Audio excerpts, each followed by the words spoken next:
my name is Max Stein, and I love video games. I'm the Megabuck. I really love video games. And I'm Raph, and I also love video games. And welcome to the Game Treasure Podcast, where we talk treasured video games of yesterday, today, and tomorrow. This week, we are continuing our genre exploration series today with a discussion on Rogue. What is it? What's it for? What's it like? Roguelikes appear out of nowhere in 2010, and everyone that's me is just like, what is this? What is Rogue? But now they're everywhere. Okay, sugar. Oh, different Rogue. Sorry. If you've been following the podcast, then you know we started with Metroidvanias, and then we had this realization that Metroidvanias lead right into Dark Souls, and then we started talking about Dark Souls, and then we said, you know what, they're almost like roguelikes. Oh, you know what, we could just roll this episode right into roguelikes, the dying over and over again run idea. And then Raph got really excited. Raph got really excited, and in that episode he also roguelikes, mentioned, you know, the game Rogue came out in 1980, right? And I said, Yeah. no, I didn't. So more Very on old that game, dude. later. But before we get into that, as per usual, the Megabuck and RetroGameTreasure.com are going to take us back in time with this week's Retro Zone. Buck, could you please hit me? Let's go back in time.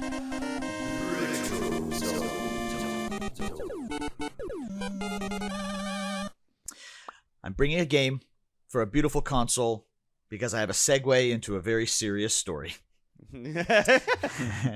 But this game, made by Capcom, who does not do many shooters, Lost Planet Oh! for Aha. the All Xbox right. 360. That's a good one. Okay, we talked about this game, and I can't remember what it was for. It was We were for talking about Helldivers, we were right? talking. Yes, I was talking about how the controls in Helldivers reminded me a lot, like the controls in Oh. physics, the way your Right, character right. moves. And it is very, very true. Reminded me a lot of this game, which it's funny. I'm reading the back of the box. It says it has a multiplayer mode. I forgot that it even had that. Single player mode, though, in the story was really cool. You want to know why I think that we don't remember that? I think it's because the majority of, at least my playtime with this game, was in the demo that was attached to, I want to say, not Zone of the Enders. That was way before. There was a demo for this game on something, and God, I remember playing the fuck out of That's it. funny. Sorry to interrupt. Well, no, they started to have demos on the 360 on the Live and whatnot. Xbox Maybe that's Live, what right? it was. Because, Yeah. oh my God, Xbox Live had a demo for Oh, everything. absolutely. Like That was one of the things they really did right. Yeah. If you remember, this had like those cool armored suits you could get in that had Mhm. like the machine guns and what to them and such. Raph, have you ever played this game?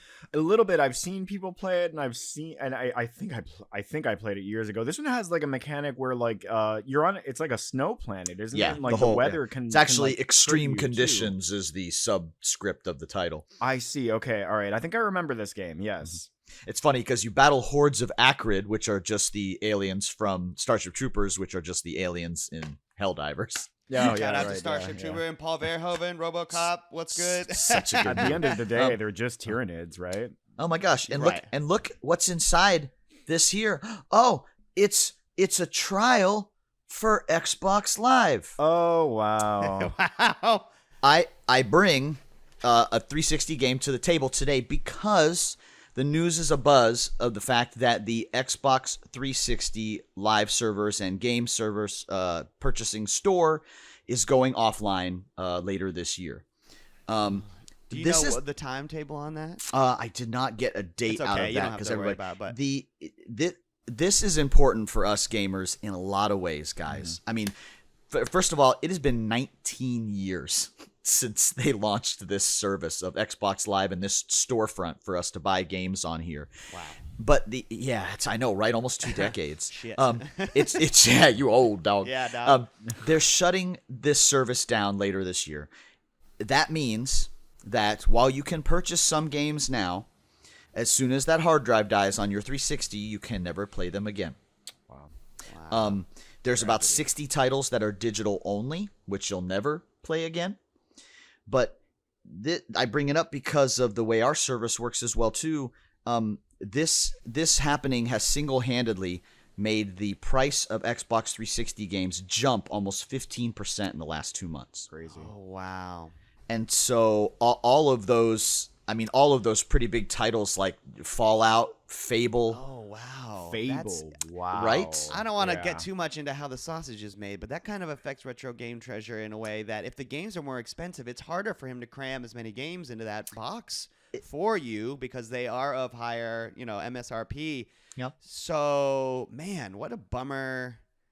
I mean, you can't. I guess they can't leave those servers up forever, right? No, Those well, servers they up want to forever. sell them. They want to sell the Right. remakes. They want to put them on a new service and make you buy them again digitally, Right, only for it to shut down in another 10 years. Right. And The cycle begins again. It's another story yeah. of how Microsoft is yucky, isn't if it? Venny was here, he would. Circle of games. If Benny was here, he would go off on the Xbox, all of the new stuff, Game Pass and all of that stuff Oh as man, well. the 'cause- Game Pass price hike. Yeah. Well, you can just dovetail. I mean, that's a couple weeks old now. We didn't talk Yeah, about it right. on the day, or the day that on the Yeah. week that it happened. The day we recorded, we were like, no, Right. because we don't. We get we Every love the episode is just Microsoft gonna have a- yucky joke, yeah. but Yeah, it's right, yeah. come on, man. It's such Every a bummer episode's every single gonna time. have one. Yeah. That So- genuinely made me consider like canceling my Game it's a Pass. bummer. Yeah. Well, you see things like this and you go, yeah, but they're gonna give you a remake, and I think they did an updated port of this game later on. They're like, well, yeah, they'll just give it to you on Game Pass. It's like, you guys are going down that slope of not wanting to own. I know some people don't care about that, but a lot of us do care about owning this stuff and collecting this stuff. But I bring it up because this continues to go up in value. So if you've had our service for a couple of years and you've been getting 360 games, guess what? All the 360 games that you've gotten from us have gone up in value since we sent them to you. Oh shit! Think about that. Shit. Think about that, bitch. No, that news really bit hard when the price hike was announced. Like it was just like, fucking, the end is nigh. Like those guys, you know what I mean? Like it was like Wearing the shirts or the yeah, throw like over cardboard thing. Right. Yes. right, Wait. You seemed like that until they were like, by the way, that thing you'd enjoyed is just doubled in price, and I was like, oh shit. Yeah. When they came for my PC games, I said nothing. When they came for my console games, I said nothing. We'll fight them on the consoles. Yeah, man. Wow.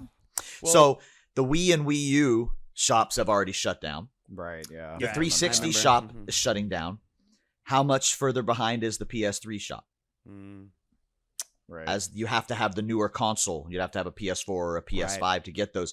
This is not an if, it's a when. It's an Right, inevitability thing. So if you care about these games or you want to get these games again, buy them or get a service like ours and use it and collect some of this stuff so that you can go back and play those games and enjoy them. and you Yeah. can get the consoles from Retro Game Treasure too. Yeah, we get those So too. don't forget that every once in a while, you can, if you want to start collecting a new console like an Xbox 360, look no further. You can tie that bad boy right into your orders there. Lost Planet, a fantastic third-person shooter. I remember when it came out, the fucking graphics blew me away. All the Yeah. snow, That's all the super shit, cool looking. and all the bad guys have like this like neon orange goo that Oh, you they mean like drop that you Helldivers? collect. Mhm. Yeah. And that also looked really beautiful. As Buck mentioned, they had like these Titanfall sized, I guess maybe a little bit smaller, like Yeah. mechs you could jump into. Like That all Helldivers. felt really good. What what preferences would you get? Would you have to set for to get a copy of Lost Planet? So Lost Planet is really is a shooter at its core, so we have a category for shooters as well. It does not have an M for mature rating. It's only a T for teen, so you don't need any specialty setups there. You really would, and sci-fi is a genre you can select. So shooters and genre and the 360 as a console choice are the only things that you would need to get a game like Lost Planet. Nice. Beautiful. Lost Planet, we love you. Xbox Live. We love you, Les. What Wait, a complicated. I love you. Yeah, Not Xbox. Xbox Live. We love you. We hate your parents. No, that's, I think, is it for the Retro Zone for now. We're going to take a quick break, and when we come back, we'll get into Rogue. What is Rogue? Be right back.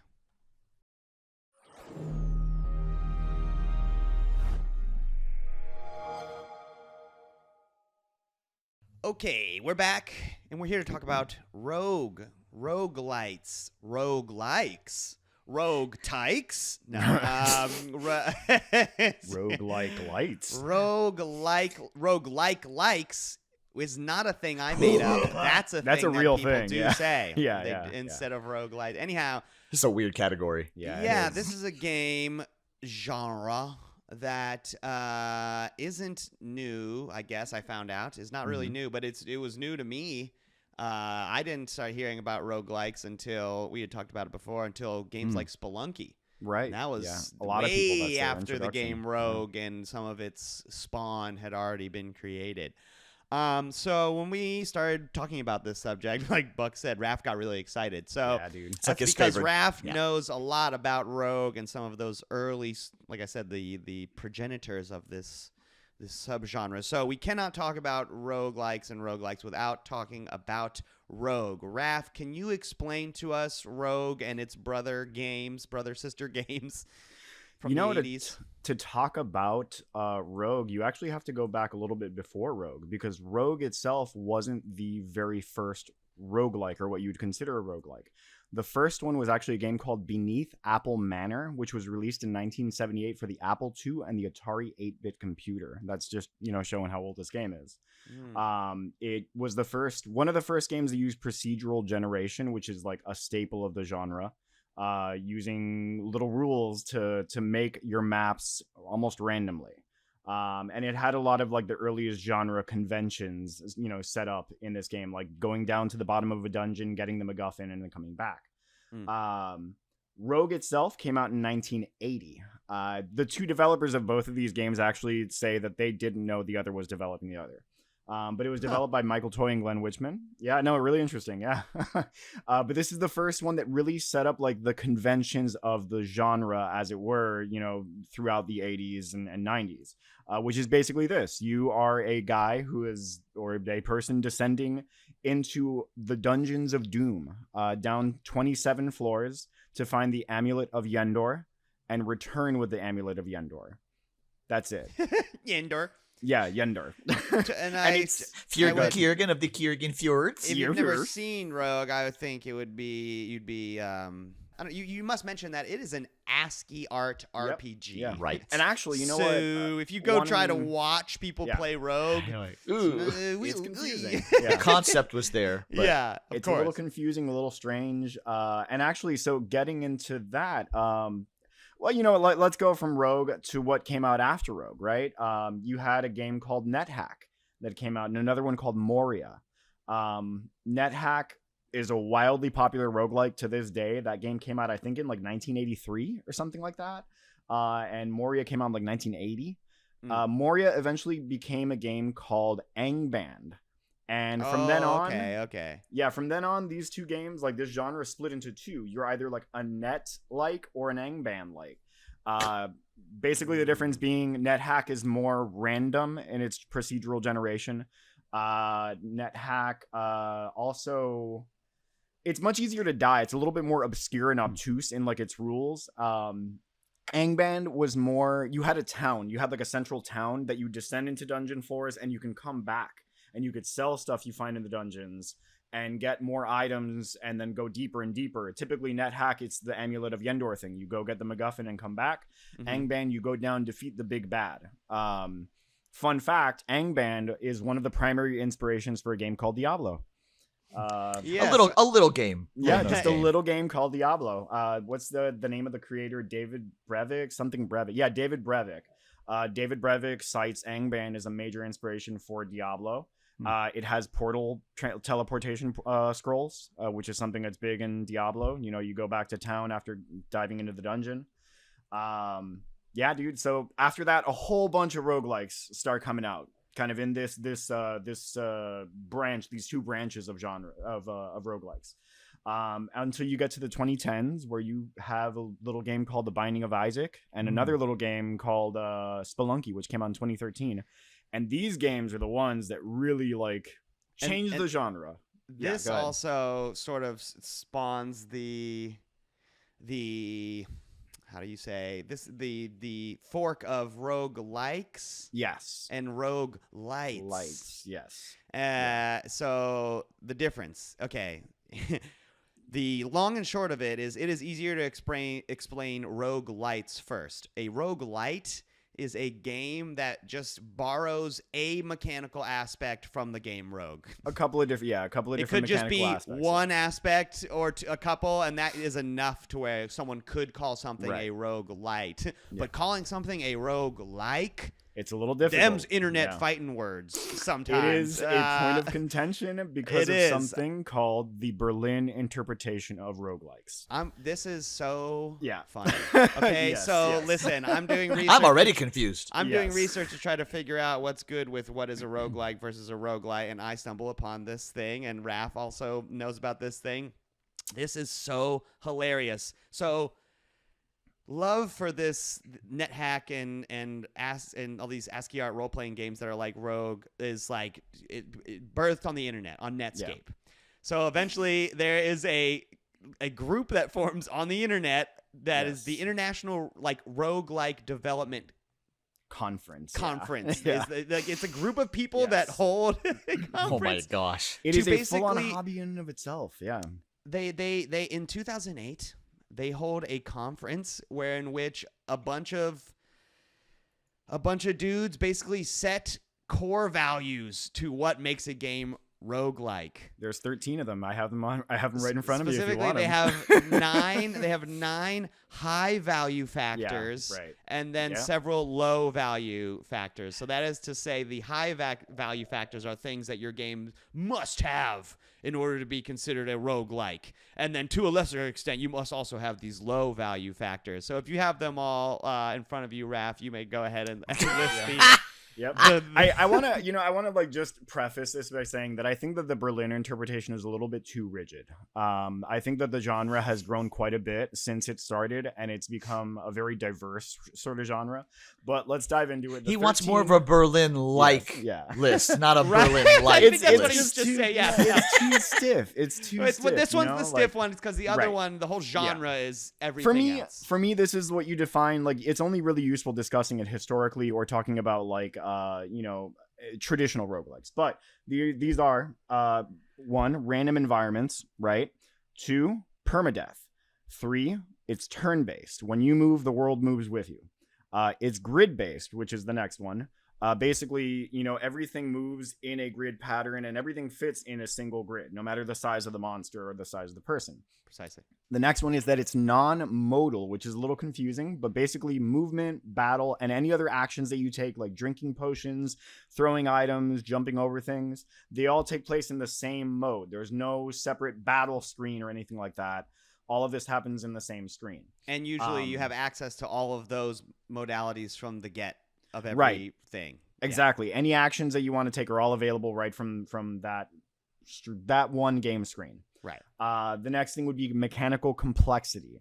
These games have a lot of different systems that exist in them constantly. Like you have mechanics for hunger, you have mechanics for, weapons, degradation. You have mechanics for like an ecosystem that the monsters are taking place. They're doing their own thing while you're moving around the map.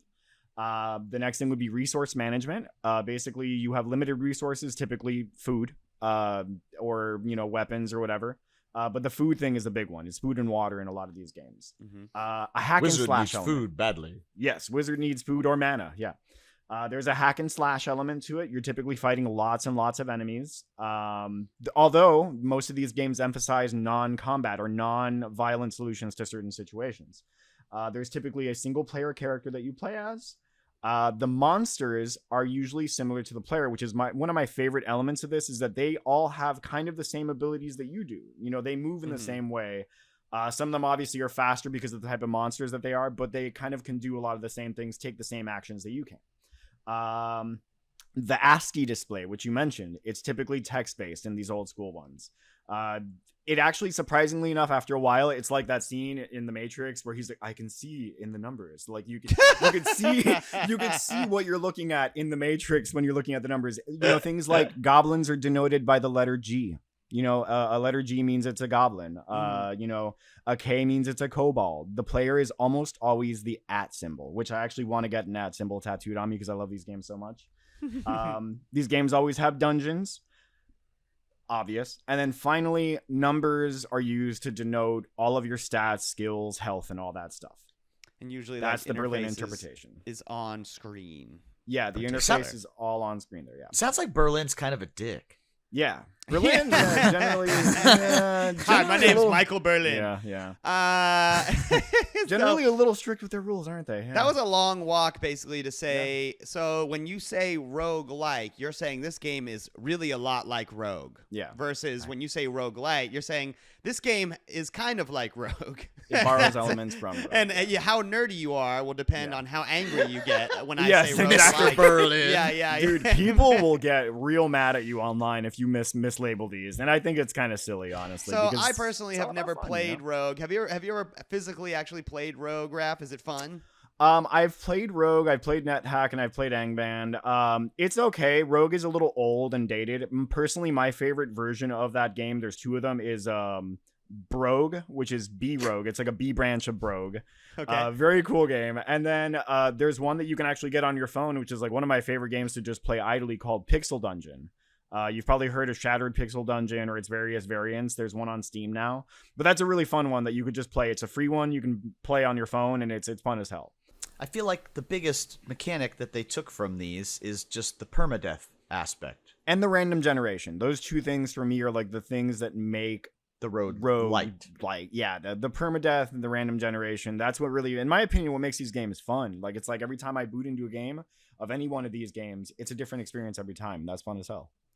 I've never played Rogue, and honestly, learning about this, I guess I've never really played a lot of rogue likes. I don't know if I've ever played a rogue like, but I have played lots of rogue lights. As previously mentioned, that's when you just borrow some elements. The two games that that Raph mentioned, Binding of Isaac and Spelunky. Yeah. Do you have some notes on those games, Raph?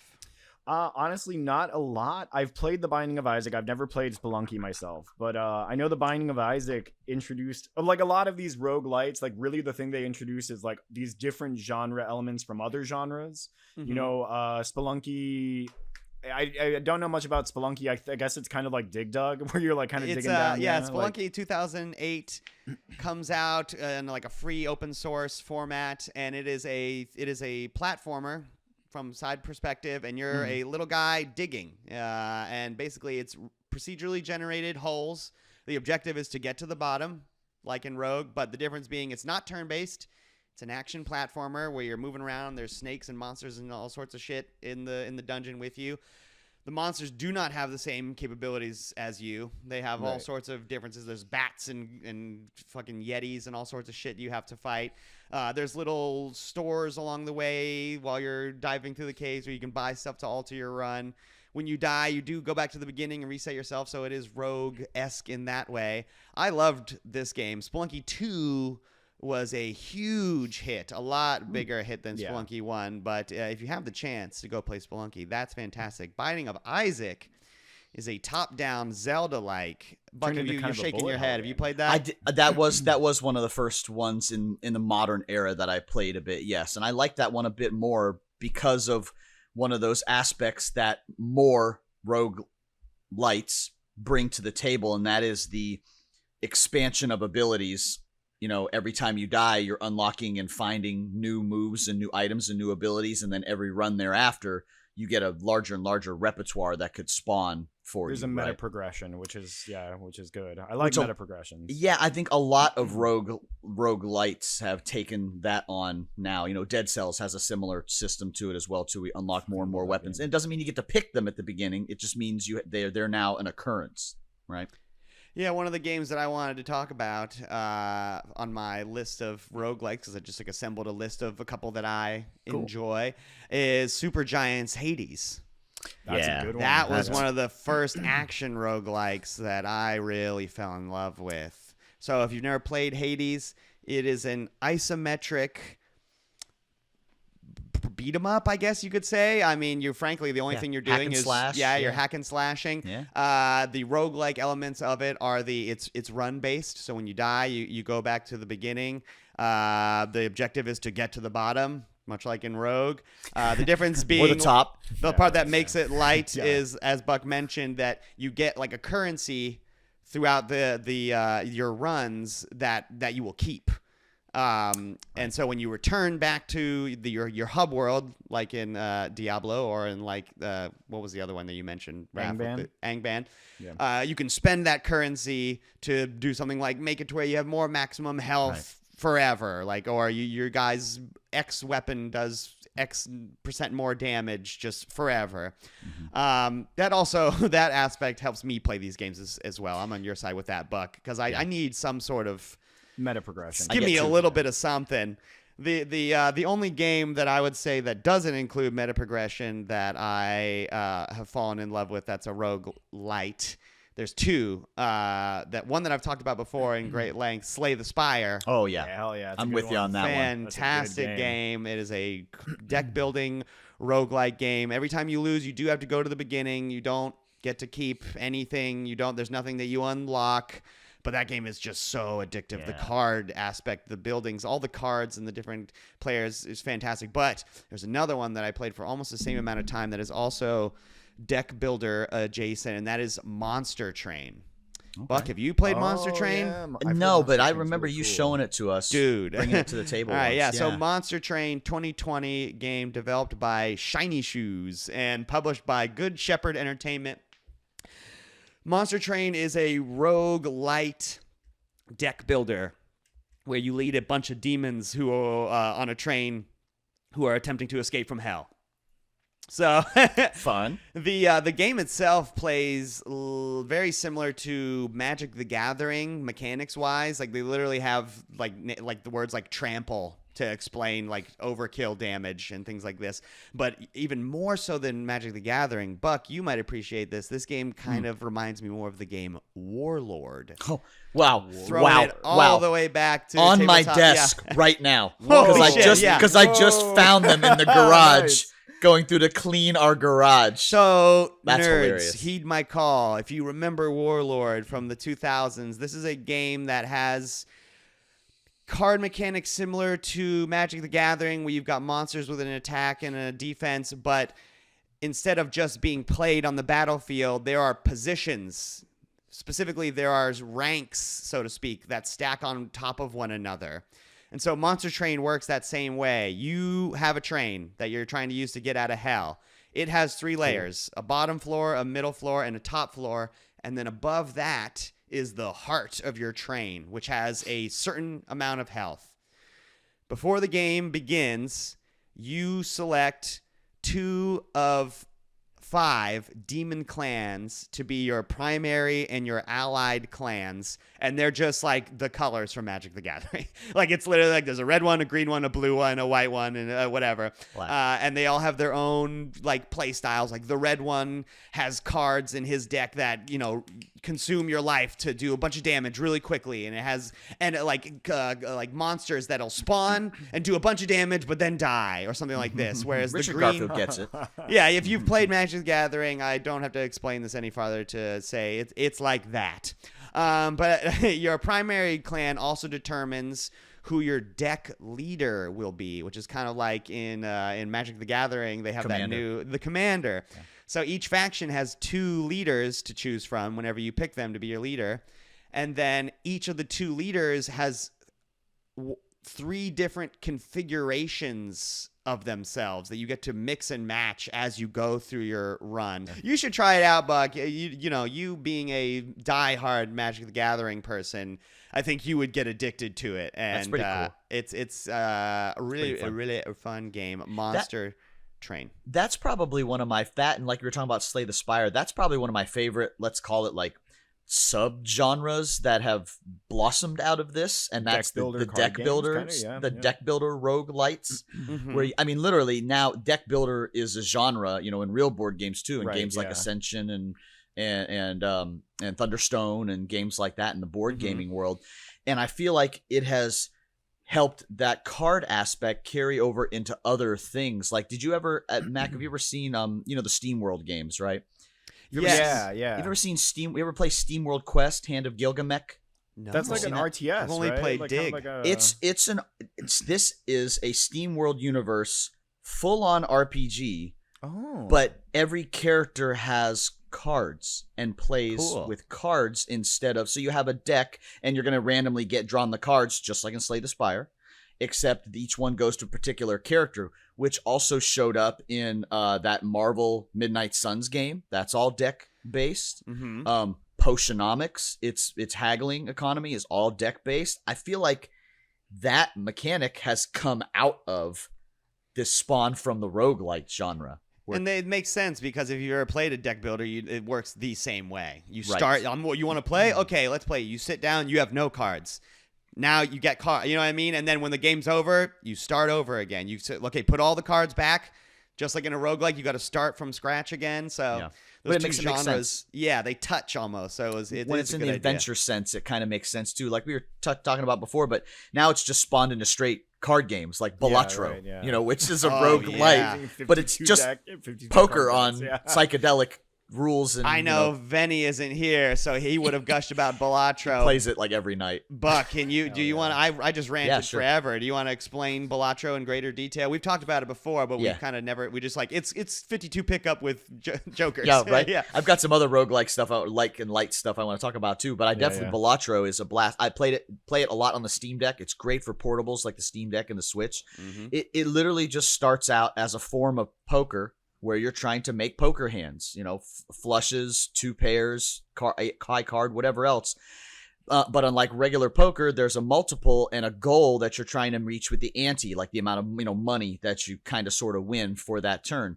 Where it gets totally coked out is, you're playing X amount of hands and just trying to reach a goal. So you're not trying to win or lose hands. You're not playing against other players. You're not playing against a dealer. You are just trying to Score points by discarding cards and drawing from what starts as a normal 52 card deck of playing cards. 4 suits. But then between every round, you get to buy extra cards. So now there's a couple more hearts cards in your deck. You get easier to do a flush if you Yeah, have if you have more whatever. hearts. Easier to You get to destroy cards, which if you take some of the other cards out and you leave the hearts in, it's easier to get a flush because you have Right. more of them. Odds, basically. right. And then it goes a little bit inscription-y on you where you acquire jokers that give you special abilities. You Like have 5 slots for them specifically. yeah, and all of your flushes score 10 times the amount, or if your hand contains any 7s, you get double the points. Right. And so all of these random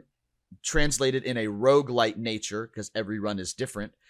How well can you maximize this run based on the bonus special joker cards you pick up, the modifiers you get, the way you mess up your deck? There are achievements in that game for like having more than 50% of your deck be hearts because you Right. destroyed so many other cards and you played a card that lets you turn all your spades into hearts or whatever else. And then not to mention that all the decks themselves have like abilities. So it's modifiers. Like the red deck lets you do 1 extra hand per Yeah. turn. The blue deck lets you do 1 extra discard per Right. round. Yeah, like, your ante's low. Right. At the end of every 3 sets of the runs, there's like almost like a boss, a big anti boss. Right. And they always have a special modifier, like you only get to play 1 hand this time, or spades cards aren't counted in your multipliers. Right. And so you have to think and play around it. It becomes Yeah. addictive because it is one of those perfect examples of just one more.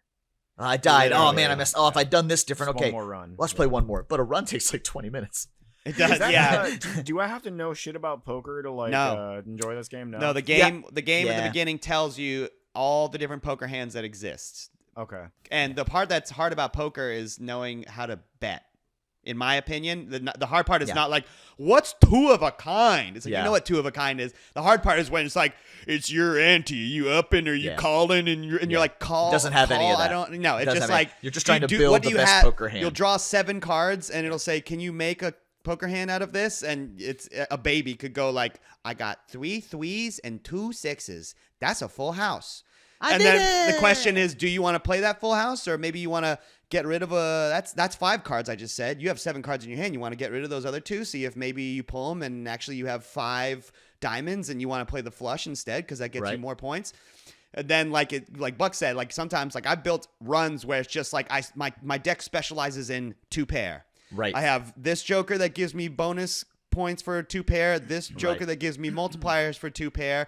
I upped the level of points that my 2-pair gets with the tarot cards that you Yep. can get out of the game. Yeah, and didn't so even get into basically, those, but yes, my game becomes hunting the 2-pair, and I'm just Right. discarding cards looking Right. for the highest 2-pair that I can get because I Yeah. can just knock the opponent So out. it becomes in one. fun. You base around all those modifiers, but it starts to get deeper and deeper. You don't need to. It gets confusing if you try to get into it and you haven't Yeah. played it. But that's where it's like, how did a game that's basically based on making poker hands get so deep? It's fun as fuck.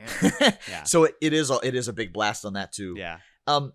These modern ones are a whole lot of fun, but my introduction, the reason why I did not really like this genre until like the last 10 years is because my introduction was the permadeath, hard as fuck, Japanese style roguelikes. And I mentioned before, I think to you, Raph, but one of my first introduction to this genre was in a Japanese arcade when I was in college, and I played Monster Gate. Oh, you yeah, This- you did mention this. This is my Monster Gate Konami card from when I was in college that I saved, that you swiped because it saved your profile. I remember this one in the arcade. This later came out for the Game Boy Advance. You can actually play this game. It meets like 10 of the criteria of Mr. Jerkoff Mr. Berlin's things. Mr. Berlin. Because Mr. Berlin. because it has the moving on the squares, can only do one thing at a time, Yeah. moving around the dungeons randomly, all of that. But this was presented in an arcade fashion, kind of sort of like as gambling, because you would they put do in love your money, hiding their gambling. you Yeah, would right. put in your money. And you would get a certain amount of life, certain amount of items. You pick a character class. I remember picking a demon because it was like high risk, high reward. Every time you moved, the demon would lose health. This game But does every look time like you Rogue. killed an That's cool. enemy, you would get extra health back. So Oh, it hell was yeah, I like how that, much can yeah. you kill things. But when you finished a dungeon, if you did it efficiently, you would get health and points back and enough to do the next dungeon. And if you didn't, you had to put in more money to get more health and other items to progress to the next one. Forced rogue mechanics via economics. I think this is hard as fuck. I remember playing this. I remember being in the arcade for hours, and I remember an older Japanese guy was leaving the arcade, and he saw me playing, and he just like handed me a small cup of yen to like, here, help. You need help. Here, there's That's some little extra money to get funny. to. That's But funny. Then that jumped up to, and we didn't start to get these till then, Chocobo's Dungeon for the Yes. PlayStation and the I've Game heard Boy. of this one, This is yeah. very much so on your formula. We didn't actually get the first Chocobo's Dungeon game on the PlayStation 1. This is Chocobo's Dungeon 2. This is the first one that we got in the States. And it is very much so a dungeon crawl. Dungeon crawler. That's very interesting. You Yeah. bring this up because as you said that, I'm going, well, that game's a dungeon crawler, and it's like, what an interesting. But Most randomly- differential we roguelikes need to- are. yeah, randomly right. generated Yeah. dungeon, the squares at a time. This one are was they unique. randomly generated? They This are in game- this game, yes. They this pointed game out is on the back of the probably- box that they are. Nice. In like Um, roguelike circles, this game definitely does get talked about, along with Pokemon Secret Dungeon too. Like that's You another know one that gets talked about. One of the reasons that this one stands out a lot to me is a couple of things. And besides the fact that it's square and there's amazing CGI and other effects in it, is this one is you can play it 2-player. One of you plays as the Chocobo, one of you plays as Sid, Fun. and you can actually be crawling through the Wow. dungeon together to try to, same thing, get to the end, get the MacGuffin, and get out Right, kind of right. thing. But I just remember these being so effing hard. Yeah, we Yeah. had this. And So, remember yeah, being, just I don't you- fucking get it. Like, And if you don't get to the bottom and you mess it up or you don't understand mechanics, like in Monster Gate, you die, you go back to the beginning. It didn't have some of the newer roguelite elements where like, well, That's you so died, funny. but you got access to this really cool sword. So next time you go in, you're going to get a little further because you could find that really great sword. That is so funny. So this genre just, like when the first Demon Souls and Dark Souls may have struck you the wrong way, like, this is so hard. Why would Right. anybody enjoy this? I kind of felt that about Chocobo these Dungeon. beginning. Yeah. Yeah, these are fun. But like they put out a later one. They put a Chocobo's Dungeon game out later on the DS called like Chocobo Fables. And they traded in all the hard as shit roguelite elements and swapped it out for like Mario Party mini games instead. Good call for the money. So much Yeah, more yeah. fun. Yeah. Raph, you have some games you want to gush about, some roguelikes that hit the top of your list as well. Dude, yeah, I've got a few here. So there's a couple of like free ones that I like to like kind of recommend to people. There's one called Cataclysm Dark Days Ahead, and that's an open world roguelike. It definitely fits Oh kind my. of into the Berlin interpretation in some ways. But it's basically a zombie apocalypse game. It's inspired games like 7 Days to Die and Project Zomboid, especially. Project Zomboid, wow, yeah, that's a wild one. It is almost a 1-to-1. The Zomboid kind of like took a lot of the stuff from Dark Days Ahead. Dark Days Ahead is a lot more complex and kind of like difficult. I've died many times in this game. Oh boy. Let's see. I had another free one I like to talk about here, and that would be Sill. It's just a game a lot like NetHack, and it is set in the world of Tolkien's The Silmarillion. Oh so, shit! Yeah. How do you spell Sill? Is it S-Y-A? S-I-L. Yeah, S-I-L. I actually put it in. I think it was one of the games that I sent in the group chat on Discord. You guys, Raph went nuts with. I if you want anything for the roguelike episodes, here's this. I recommend this. I recommend that. Like he loves this genre so much. Dude, I'm looking at my folder, like my roguelike folder on my computer. I have like a million of them in there. But the thing is that any like schlep that can code in Python like can probably make their own roguelike. Like there's even a Berserk one, there's like an Aliens one. But two that are on Steam that are the main ones I really want to talk about are one called Jupiter Hell. It's on Steam. That's a kick-ass name. That's yes, a cool this name. game actually I'm surprised that wasn't taken. Oh yeah, no. Well, so this game, it's funny you say that, because this game came out because the developer was making a Doom roguelike. Whoa, this looks And cool. That was taken, and Bethesda hit him with a DMCA, and so then he ended up making this game, which is basically Doom the roguelike. I just saw a cutscene that was animated, but it's basically just the first zombie from Resident Evil 1, like turning around. But this game is kind of like an isometric top-down sort of view, and you move in turns, in tiles, and it's unique because it's a ranged-based combat roguelike. Most roguelikes you fight by bumping into the enemy, and then you hit them with a sword or whatever. That Metroidvania syndrome we talked about, right? Where they tend to be the other way around. Most of them have guns, but now a lot of the recent ones are all melee. Right. This one actually like is a ranged-based thing. But the main one I want to talk about is one that I talked about earlier, which is probably one of my favorite roguelikes. It's another open world one called Caves of Cud. This one such a weird genre. I'm sorry. Caves of Chud. Wild. All right? You guys got any chud up in there? Wait, Cud? Did you say Cud? Yeah, Cud. Q-U-D. Oh, Caves okay. of I say, Q-U-D. isn't Cud like C-U-D, like the word for like the when cows chew on grass and shit? Like I think it's like a play on that kind of in some weird way. But with a dude, Q, this game Q-U-D. Epic as hell. It's like retro futurist sort of like post-apocalyptic. You either play as a Truekin or a mutant. If you're a Truekin is basically a cybernetically enhanced human, and a mutant obviously has mutations. I'll kind of talk about this game by telling a story about one of the characters that I made one time and how I ended up getting myself killed in a really hilarious way. I made a 4-armed gunslinger, and one of the mutations that I had was that when I did a certain thing, I forgot what it was, sometimes I would accidentally create a portal to a random point in the world, and this portal would suck things in.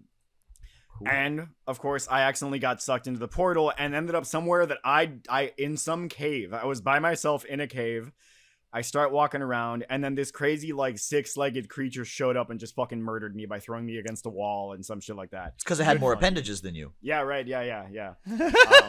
I love this game, dude. It's the weirdest, like it's got like a whole history that's all procedurally generated. This map is ridiculous. Yeah, the map is crazy looking. It's huge. Like, there's a mode where you can play it as a roguelike, and then there's a mode that you can play it if you want to actually play it through and beat it. It won't like restart completely. You'll start at the last town you were at before you died, which is a fun way of experiencing it. But I love Caves of Cud. Wow. Like, just it the is definitely world. A rogue-like.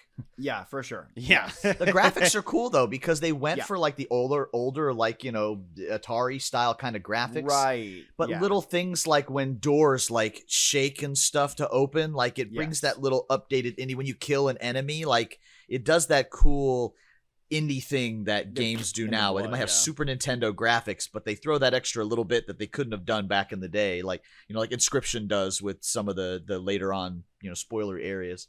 This game just has a lot of weird random shit that'll happen. The world itself is very cool. Like there's you sit basically. Cud is a jungle that sits on a plateau, and it's like in between like these crystalline spires and like the desert, like the salt deserts of the Mograyi and stuff. It's like really wild. Like there's like things called dromads, which are like camel people that live in the desert, and yeah, it's wild. I would have It's guessed really they were cool. drone nomads. Yeah. Yes, Circus right, folk. yeah. They're nomads, you know.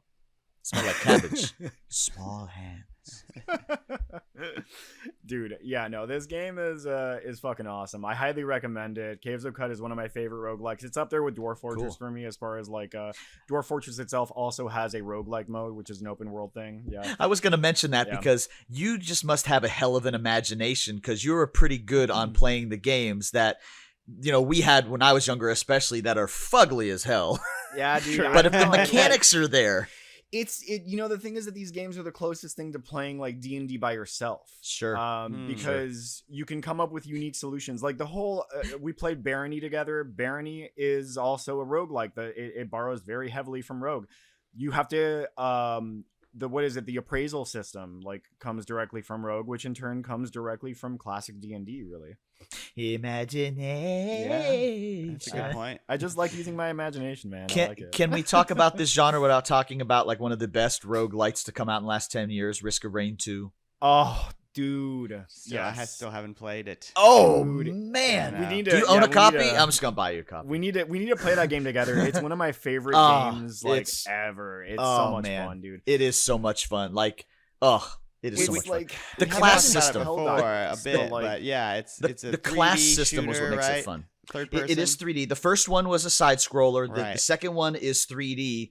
And same thing, all the procedurally generated stuff, and a lot of the things you think out of like an adventure kind of looter shooter dungeon crawler kind of game.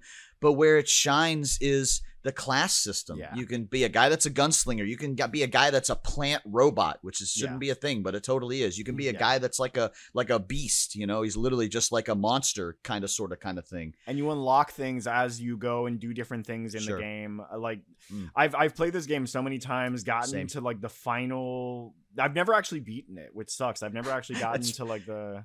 You've never gotten up into the tower up in the sky. I got up to the tower in the sky, fought the boss, but I always lose against that final boss. Oh no, we at one point we had gotten good enough that we were looping that no problem. We were skipping the boss to do the loops, because you can choose to not beat the boss in that game, loop back to the beginning, and it keeps getting progressively harder and harder. Right, yeah. That's the big thing with that game, is that there is a timer. It actually says it up at the top that the game starts getting more and more difficult the longer you're in it, until finally it just says, it has I like a see meter. you. Yeah, it has a meter that's just like, you're gonna die now.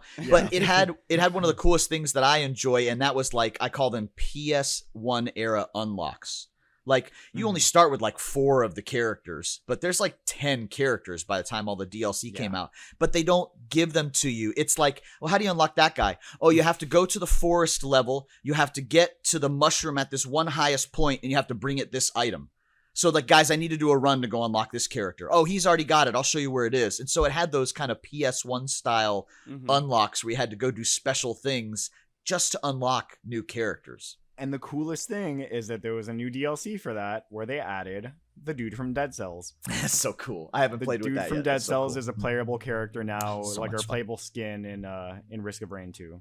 Yeah, we should play that game. So much honestly. fun. Third person We shooter should. style, but everybody's got special moves because of the different classes and different guns you pick up. It has like some of those Borderlands-y kind of guns. Right. Like guns that shoot, bouncing Silly things. slime orbs or electricity and whatnot. Not necessarily silly, just really different mechanics to them. Right. It feels like less of a shooter, more of like, oh, you have powers and stuff. It's fun game. Fun game. Yeah. With run-based being the main thing, I would say that Right. puts it in that rogue, Yep. a rogue light category. Hey, I think that's enough for rogue and roguelikes and roguelites. We're going to take a quick break, and then when we come back, we'll go ahead and hit our what else you got and head on out of here.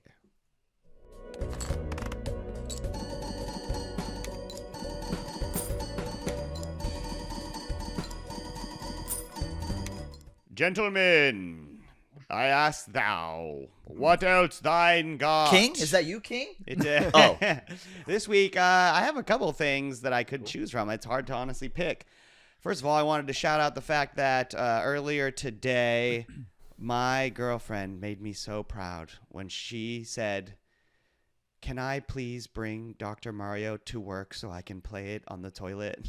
I said, yes, of course you can. She took my analog pocket in the case to work.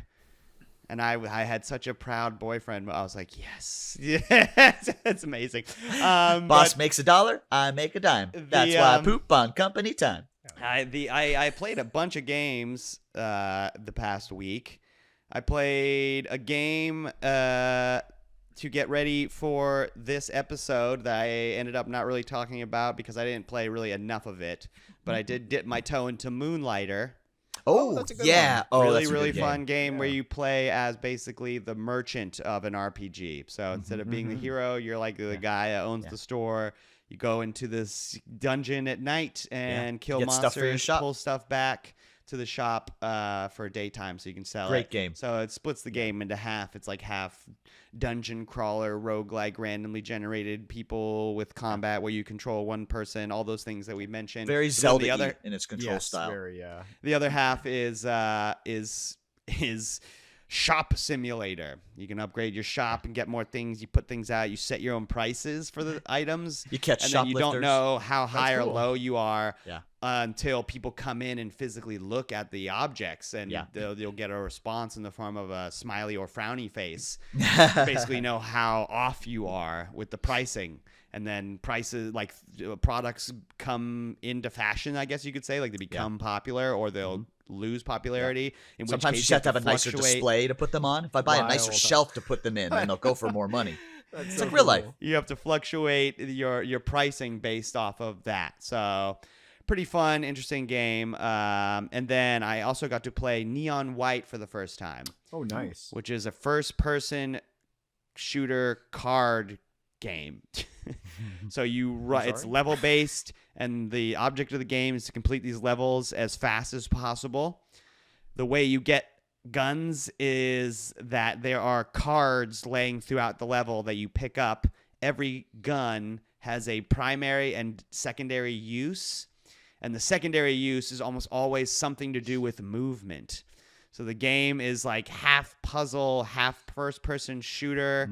And a perma interactive. Always good stuff. It's Yeah. and then the guy who does the voice of the main character is fucking the guy that does Spike Spiegel's voice. What's his name? I had forgotten that game Oh, when it yeah. came out, but it's Yeah. funny because it says games relevant to you: Doom Eternal and that game I showed you guys weeks ago, Mullet Mad Jack. That like anime run and gun The kind of. game is as tight as a fucking drum, control wise. I hadn't played it, but it came on Game Pass, so I was like, "Oh fuck, I'll play this," because I'm already not a giving him money, why first-person the fuck shooter not? person, so I'm not very inclined to spend money on a first-person shooter, especially one that basically like fair.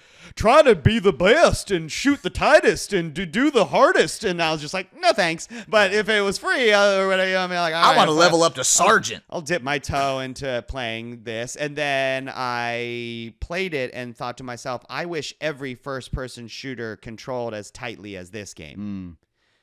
So if you haven't played it because you're like me, where you're like, first person, I suck at them. And no. It's like, no, this one was one where I felt like I was actually good at first person shooters, even though I'm not. Because it's like a thinking man's thing. Like it's the puzzle aspect of it. It's a thinking man shooter. Thinking man You can shooter. pick up the handgun and you think to yourself, do I use this to shoot the guy that's in front of me? Or do I switch to my machine gun and then use its right click to drop a cluster bomb to kill all those guys, and then switch back to my handgun to use its secondary ability, which is to do a double jump because I got to get to that. Right? Like, and so This is neat. neon It's a neon nice white. idea. neon white. yeah. Yeah. That's a neat idea. It's sounds cool. cloaked with this terrible backstory that I literally just fast forwarded through the whole thing because it has so much dialogue and just it's very cringy. But the gameplay is really fun. So I played all of that. I also played Curse of the Golden Idol, which I did not like. It was too wordy of a puzzle game for me, so I won't go into it. But yeah, I played all that shit this week. Nice. I was full of games. I'm Buck, full. what else have you got for us this week? The quest to save Wuklamat continues. Now, I am for Final Fantasy 14 Dawn Trail. I am at the last dungeon and the last fight of the story. It's been really good. And because what is that? There's a person mowing the I lawn just heard the outside. lawnmower Yeah, go we both just Oh, started at your at the house. same time. Oh, Yeah, that's funny. yeah, we both looked back. I am about to finish that story in that dungeon there, or that last thing too in the story, and they already put out new content because Japanese devs don't sleep. So there's a raid out called Arcadion that's like a cyberpunk Blade Runner-esque like battle royale fight or something. I don't know. I haven't done it yet, but it sounds really freaking cool. Gnarly. So I'm going to finish that this week because we're going to the beach for vacation 2 weeks, but I'll be here for podcast. The other thing I got is the Ensemble Deluxe. The Nintendo World Championship NES edition for the Switch came out. Nice. Damn, look at that, dude. Man, that this is thing, awesome. this was only $60. This big box that has the game. It has a replica game pack, gold game pack of the NES World Championships with a sleeve, some pins, and some cards inside. This box is so shiny. It is. Like It's all beautiful. this is all like Glossy as all fuck. has like not just that, but if you can see all the silver around all these images for you YouTube kids. Yeah. Every single bit of text has like gold or silver embossing on it. It's like super It's gorgeous. I think sexy. it's sexy, man. I am now regretting not buying two so I can keep one sealed and play the other one. Very nice. But dude, loose. I mean, you look at the front and you've got. I see an ice climber on there and the dude from Balloon Fight. Mario 1. I see Luigi from Mario 2. Link see from that 2. Samus on the Link from bottom 1. Yeah, Samus from 1. Kurt. I mean, like the characters on the front just made me go, okay, this is gonna be a neat mix. It's got that's a good beach brain. Yeah, you know what I see on the back here? Check this out. Party mode. Host local championships for up to 8 players. Oh, perfect. So you That'd can be a all good be doing it. drunken Romp. You can all be doing it together on that thing. Nice. And then it says it also has a speed run mode. So I am very curious to check. I loved if you never played the NES remix games for the Wii or the DS, I love those. They are a blast. Like we the talked WarioWare. about this game a little bit the week it got announced. We covered it in our news section. Yeah, we might even talk about it a little bit more next week, depending on if anything better gets released. I didn't realize that you were going to have a copy that you were willing to open because that means we can play it. I do want to play it, so that would be pretty tight. You know what's funny? It hasn't become one of those, oh no, you can't get it things. Like I bought mine on like Best Buy like the day before it came out, so they have them in stock. It's not like a short run kind of thing. Hell yeah. Yeah. Raph, have you got anything else for us this week, sir? I've got a few things, yes. So I talked about it last week. I was playing that game Islets, and I mentioned I was very, very close to beating it. Well, I not only beat it, but this is the first game that I've ever 100%ed. Wow, the first game you've Ever. ever 100%. I don't really Interesting. 100% games. Yeah. But this one was easy enough that I was like, you know what? I'm just gonna go ahead and go for it. And I got that true ending, and I gotta say, it was the sweetest fucking ending I've ever had in a game. I was like, I got a little emotional. I was like, this cute little game about fucking animals, you know, on floating islands got me a little misty eyed. It was very sweet. You got me thinking about what the first game I ever 100%ed was now. Yeah. This is probably my first, honestly, you know. Wow. I 100% of that one. I'm actually on my way to try to get the true ending to Animal Well as well. I was playing that earlier today. And I also started playing a game that I had started playing before. I had dropped it for a little bit, and I wanted to really get through it again before I guess the sequel eventually is going to be coming out. But I started playing Hyperlight Drifter. Oh, yeah. Recently. I Dude, beat that the game crap is out of that game. It is awesome. wonderful. It Oh. reminds me of like Tunic and like Zelda. Zelda, like, it's yes. Like, it feels it's very like a fast-paced Zelda. Yes, I love Yeah. like the dodge, like just dodging around, hitting stuff. But like, it the feels really good to aesthetic, play. like if you ever played, what was it? Jim Guthrie's Sword and Sorcery. yeah, That same kind of like vaporware aesthetic. That's, you know, it's really low poly res on purpose, but Yeah. not low, like at the same time, not. and it's a wordless game. There's no dialogue in it Right. at all. Yeah. It only uses symbols and sound and music. Which, by the way, the music is Disaster Piece that did the music for that movie. It follows. It Follows. That's what it was. Oh, yeah. shit. Yeah. Oh my god, dude! Like that opening cutscene in this game is so fucking cool, and the music just every time it cuts in, Yeah. I play it at high volume and just like Yeah. like the synthesizers just like cover me, and I feel like I'm the encased giants and in a stuff. coffin Yeah. of sound. It's I think he also beautiful. did the soundtrack for Fez. Yeah, he did. Yep. Ah. Yeah, he's Yeah. brilliant. But Yeah, I that's have what not got. played that game, I but the got. second one is coming out, and I was watching Raph play, and I was like, I gotta fucking play this shit. It's funny. His It's cool, weapons dude. are also in Dead Cells. Yes. The weapons Yep. from Hyperlight He's Drifter. he's one of those ones that gets around because people really love him. Like he's the drifter or whatever Brawlhalla character as well, he's I in believe. Brawlhalla. Yeah. Yeah. Yeah, it's a Heart Machine. did Hell that, yeah. which you Yeah. like a lot, I know. Yes, that's right. That's Devolver Digital's partner, buddy, Yeah. whatever. Fuck yeah. Well, nice. Listen, that is our episode on roguelike games. That does it. We did it. It's over. Thank you so much for listening. Do us a huge favor, like and subscribe, pretty please, with sugar on top. If you're just listening to this, by the way, why don't you head on over to Instagram or YouTube so you can see our beautiful, bright, shining faces and any extra little shorts and funny little bips and bobs that I make and throw up on there. You can also reach us via email. If you are a game creator and you want us to play and talk about your game, maybe you've got some questions that you want to ask the Megabuck about RetroGameTreasure.com. Maybe you've got a idea for an episode that you want to pitch to us that you think could be fun. You can reach us at GameTreasurePodcast@gmail.com. You can find links to all of that stuff and more at linktree/thegtp. We want to thank Crunkwitch for the use of our theme song, Clash of the Droids. You can find them on iTunes, Spotify, Apple Music, YouTube, Instagram. They probably got a Facebook, maybe? I don't know. They're on tour for with MC Chris for several more months. So check that calendar. Try to get to that if you can.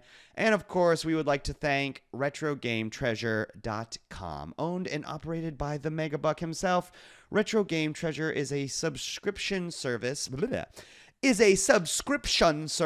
sends collectors bespoke boxes of retro video games every month. Not a collector? That's okay. You can be. Simply go to www.retrogametreasure.com and you will receive games tailored to fill out your collection. My collection? What are you talking about? That's right. When you make a profile on retrogametreasure.com, you tell them what games that you like, what systems that you have, what games even that you already have, and then they painstakingly handcraft boxes specifically for you. So they're filled with games that you like, games that have been resurfaced, cleaned, ready to play immediately right out of the box for the systems that you have. The easiest way to collect retro games, period. No going to flea markets and fussing with what's the price of this. No going to the game store and trying to figure out what's in your price racket, what you can afford, what games are good, what you don't, what you like, what you don't. Just don't even fuck with it, because Retro Game Treasure has been obsessed with video games since 1985. That's a good commercial. Buck, can you please hit me with those new subscribers? This week, we welcome Joseph Marrero, Carlos M., and Francisco Perotti Garcia. Just a note, we do ship to the U.S., Canada, Puerto Rico, and military APOs. That's interesting. I didn't know that. Hey, guys, thank you so much for subscribing to RetroGameTreasure.com. It means a bunch. My name is Max Stein, and I love the Game Treasure podcast. It's so bad. It's so bad.